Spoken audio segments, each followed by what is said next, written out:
As he put his hand to the doorknob, Winston saw that he had left the diary open on the table. "Down with Big Brother" was written all over it, in letters almost big enough to be legible across the room. It was an inconceivably stupid thing to have done. But, he realized, even in his panic, he had not wanted to smudge the creamy paper by shutting the book while the ink was wet. He drew in his breath and opened the door. Instantly a warm wave of relief flowed through him. A colorless, crushed-looking woman, with wispy hair and a lined face, was standing outside. "Oh, comrade," she began in a dreary, whining sort of voice. "I thought I heard you come in. Do you think you could come across and have a look at our kitchen sink? It's got blocked up and—" It was Mrs. Parsons, the wife of a neighbor on the same floor. Mrs. was a word somewhat discountenanced by the party. You were supposed to call everyone comrade, but with some women one used it instinctively. She was a woman of about 30, but looking much older. One had the impression that there was dust in the creases of her face. Winston followed her down the passage. These amateur repair jobs were an almost daily irritation. Victory mansions were old flats, built in 1930 or thereabouts, and were falling to pieces. The plaster flaked constantly from ceilings and walls, the pipes burst in every hard frost, the roof leaked whenever there was snow, the heating system was usually running at half steam when it was not closed down altogether from motives of economy. Repairs, except what you could do for yourself, had to be sanctioned by remote committees which were liable to hold up even the mending of a window pane for 2 years. "Of course it's only because Tom isn't home," said Mrs. Parsons vaguely. The Parsons flat was bigger than Winston's, and dingy in a different way. Everything had a battered, trampled-on look, as though the place had just been visited by some large violent animal. Games, impedimenta, hockey sticks, boxing gloves, a burst football, a pair of sweaty shorts turned inside out lay all over the floor, and on the table there was a litter of dirty dishes and dog-eared exercise books. On the walls were scarlet banners of the Youth League and the Spies, and a full-sized poster of Big Brother. There was the usual boiled cabbage smell, common to the whole building, but it was shot through by a sharper reek of sweat, which one knew this at the first sniff, though it was hard to say how was the sweat of some person not present at the moment. In another room someone with a comb and a piece of toilet paper was trying to keep tune with the military music which was still issuing from the telescreen. "It's the children," said Mrs. Parsons, casting a half-apprehensive glance at the door. "They haven't been out today. And of course..."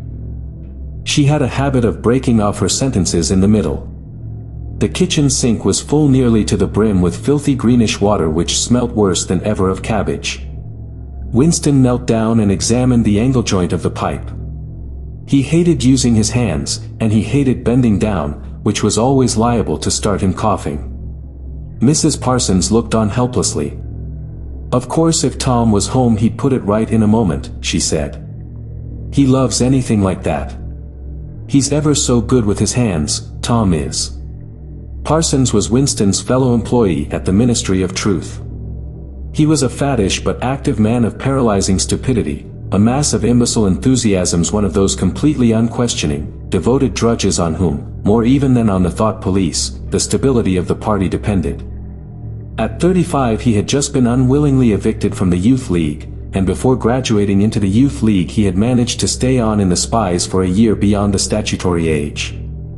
At the ministry he was employed in some subordinate post for which intelligence was not required, but on the other hand he was a leading figure on the sports committee and all the other committees engaged in organizing community hikes, spontaneous demonstrations, savings campaigns, and voluntary activities generally. He would inform you with quiet pride, between whiffs of his pipe, that he had put in an appearance at the community center every evening for the past 4 years. An overpowering smell of sweat, a sort of unconscious testimony to the strenuousness of his life, followed him about wherever he went, and even remained behind him after he had gone. "Have you got a spanner?" said Winston, fiddling with the nut on the angle joint. "A spanner," said Mrs. Parsons, immediately becoming invertebrate-eyed. "No, I'm sure. Perhaps the children." There was a trampling of boots and another blast on the comb as the children charged into the living room. Mrs. Parsons brought the spanner. Winston let out the water and disgustedly removed the clot of human hair that had blocked up the pipe. He cleaned his fingers as best he could in the cold water from the tap and went back into the other room. "Up with your hands," yelled a savage voice. A handsome, tough-looking boy of 9 had popped up from behind the table and was menacing him with a toy automatic pistol, while his small sister, about 2 years younger, made the same gesture with a fragment of wood. Both of them were dressed in the blue shorts, gray shirts, and red neckerchiefs which were the uniform of the spies. Winston raised his hands above his head, but with an uneasy feeling, so vicious was the boy's demeanor, that it was not altogether a game. "You're a traitor," yelled the boy. "You're a thought criminal. You're a Eurasian spy. I'll shoot you, I'll vaporize you, I'll send you to the salt mines." Suddenly they were both leaping round him, shouting, "Traitor," and "thought criminal," the little girl imitating her brother in every movement.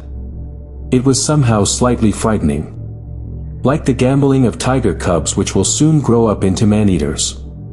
There was a sort of calculating ferocity in the boy's eye, a quite evident desire to hit or kick Winston and a consciousness of being very nearly big enough to do so. It was a good job it was not a real pistol he was holding, Winston thought. Mrs. Parsons' eyes flitted nervously from Winston to the children, and back again. In the better light of the living room he noticed with interest that there actually was dust in the creases of her face. "They do get so noisy," she said. "They're disappointed because they couldn't go to see the hanging, that's what it is. I'm too busy to take them. And Tom won't be back from work in time. Why can't we go and see the hanging?" roared the boy in his huge voice. "Want to see the hanging? Want to see the hanging?" chanted the little girl, still capering round. Some Eurasian prisoners, guilty of war crimes, were to be hanged in the park that evening, Winston remembered. This happened about once a month, and was a popular spectacle. Children always clamored to be taken to see it. He took his leave of Mrs. Parsons and made for the door. But he had not gone 6 steps down the passage when something hit the back of his neck, an agonizingly painful blow. It was as though a red-hot wire had been jabbed into him. He spun round just in time to see Mrs. Parsons dragging her son back into the doorway while the boy pocketed a catapult. "Goldstein!" bellowed the boy as the door closed on him. But what most struck Winston was the look of helpless fright on the woman's grayish face. Back in the flat he stepped quickly past the telescreen and sat down at the table again, still rubbing his neck. The music from the telescreen had stopped.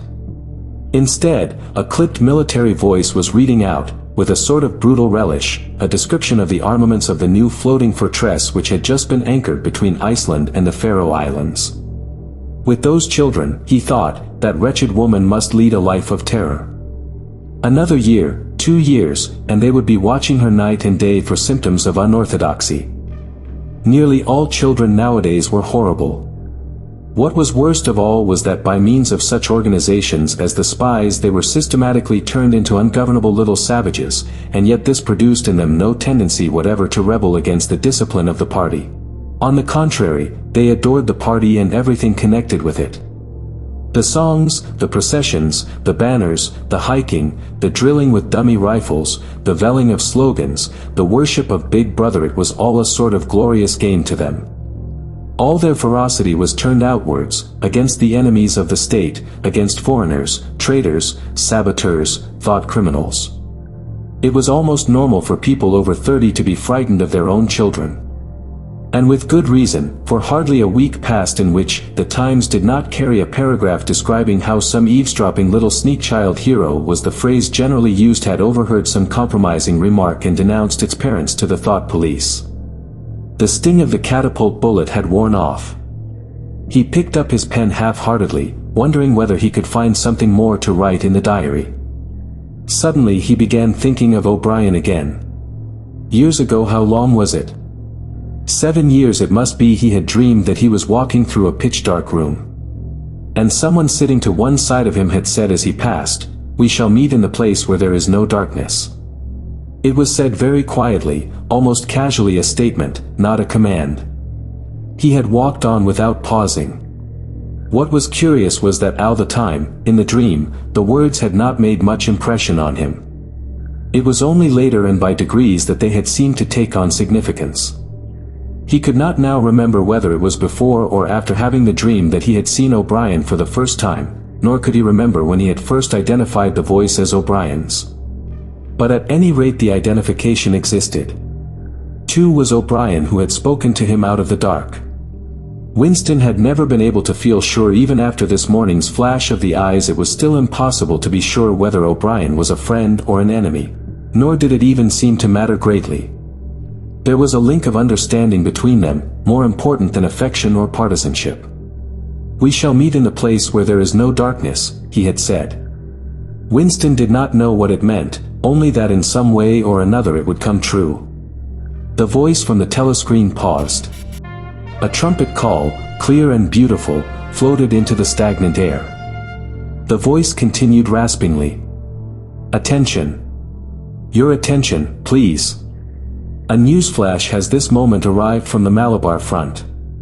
Our forces in South India have won a glorious victory. I am authorized to say that the action we are now reporting may well bring the war within measurable distance of its end. Here is the newsflash." Bad news coming, thought Winston. And sure enough, following on a gory description of the annihilation of a Eurasian army, with stupendous figures of killed and prisoners, came the announcement that, as from next week, the chocolate ration would be reduced from 30 grams to 20. Winston belched again. The gin was wearing off, leaving a deflated feeling. The telescreen, perhaps to celebrate the victory, perhaps to drown the memory of the lost chocolate, crashed into Oceania, "'Tis for thee. You were supposed to stand to attention." However, in his present position he was invisible. Oceania, "'Tis for thee" gave way to lighter music. Winston walked over to the window, keeping his back to the telescreen. The day was still cold and clear. Somewhere far away a rocket bomb exploded with a dull, reverberating roar. About 20 or 30 of them a week were falling on London at present. Down in the street the wind flapped the torn poster to and fro, and the word Ingsoc fitfully appeared and vanished. Ingsoc. The sacred principles of Ingsoc. Newspeak, doublethink, the mutability of the past. He felt as though he were wandering in the forests of the sea bottom, lost in a monstrous world where he himself was the monster. He was alone. The past was dead, the future was unimaginable. What certainty had he that a single human creature now living was on his side? And what way of knowing that the dominion of the party would not endure forever?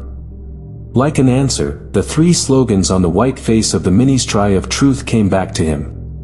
War is peace. Freedom is slavery. Ignorance is strength. He took a 25-cent piece out of his pocket.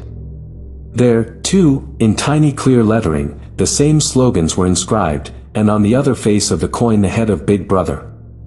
Even from the coin the eyes pursued you. On coins, on stamps, on the covers of books, on banners, on posters, and on the wrappings of a cigarette packet everywhere. Always the eyes watching you and the voice enveloping you.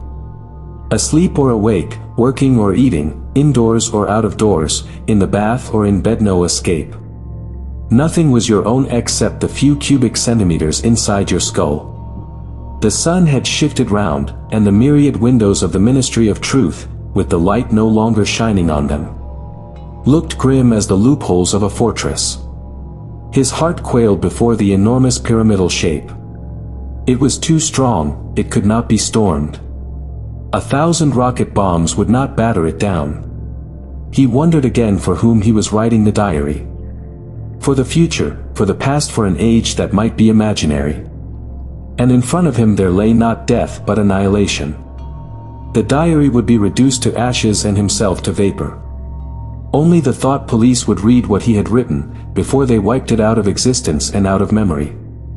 How could you make appeal to the future when not a trace of you, not even an anonymous word scribbled on a piece of paper, could physically survive? The telescreen struck 14. He must leave in 10 minutes. He had to be back at work by 14:30. Curiously, the chiming of the hour seemed to have put new heart into him. He was a lonely ghost uttering a truth that nobody would ever hear. But so long as he uttered it, in some obscure way the continuity was not broken. It was not by making yourself heard but by staying sane that you carried on the human heritage. He went back to the table, dipped his pen, and wrote. To the future or to the past, to a time when thought is free, when men are different from one another and do not live alone, to a time when truth exists and what is done cannot be undone. From the age of uniformity, from the age of solitude, from the age of Big Brother, from the age of doublethink greetings. He was already dead, he reflected. It seemed to him that it was only now, when he had begun to be able to formulate his thoughts, that he had taken the decisive step. The consequences of every act are included in the act itself. He wrote. Thought crime does not entail death, Thoughtcrime is death. Now he had recognized himself as a dead man. It became important to stay alive as long as possible. 2 fingers of his right hand were ink-stained. It was exactly the kind of detail that might betray you. Some nosing zealot in the ministry, a woman, probably, someone like the little sandy-haired woman or the dark-haired girl from the fiction department, might start wondering why he had been writing during the lunch interval, why he had used an old-fashioned pen, what he had been writing, and then drop a hint in the appropriate quarter. He went to the bathroom and carefully scrubbed the ink away with the gritty dark brown soap which rasped your skin like sandpaper and was therefore well adapted for this purpose. He put the diary away in the drawer. It was quite useless to think of hiding it, but he could at least make sure whether or not its existence had been discovered. A hair laid across the page ends was too obvious. With the tip of his finger he picked up an identifiable grain of whitish dust and deposited it on the corner of the cover, where it was bound to be shaken off if the book was moved.